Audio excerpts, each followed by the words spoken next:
Les protéines chez le chien et chez le chat sont des apports nutritionnels qui sont essentiels.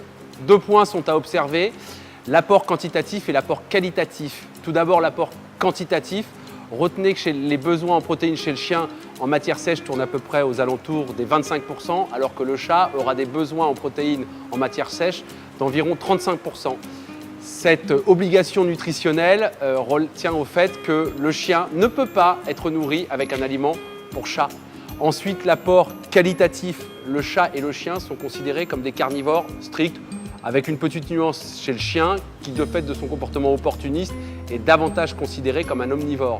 Néanmoins, vous devez toujours acheter un aliment, ou en tout cas donner à votre animal, un aliment riche en protéines d'origine animale.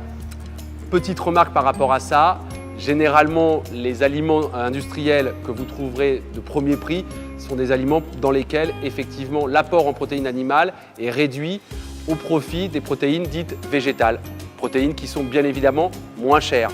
Le troisième point que nous voulons soulever ici, c'est l'apport en hydrates de carbone que nous appelons plus communément les glucides. Il faut retenir que le chat et le chien ont des enzymes qui permettent de digérer ces glucides en faible quantité. L'exemple que vous nous donnez par rapport à ça, c'est qu'un chat ou un chien qui serait atteint d'une diarrhée ne peut être nourri avec du riz très cuit, le riz étant effectivement une source d'amidon, mais uniquement avec de la viande blanche, type viande de poulet. Le quatrième point que nous voudrions soulever ici est la possibilité que vous ayez de réaliser chez vous, à la maison, ce qu'on appelle une ration ménagère, c'est-à-dire de nourrir votre animal avec une alimentation constituée des aliments de tous les jours. Ça ne pose aucun problème, à la condition que vous ayez un équilibre de chacun des aliments constituant la ration.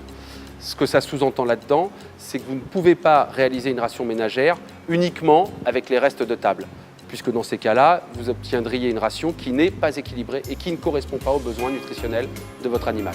Bien, j'espère que ces conseils rapides vous auront permis de mieux comprendre le fonctionnement nutritionnel de votre animal et que cela vous permettra d'éviter un certain nombre de pathologies, souvent chez l'animal, liées à des déficiences nutritionnelles.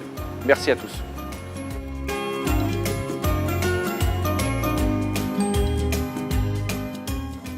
Compote, tu veux m'épouser? Mais non, ma fille. Hein?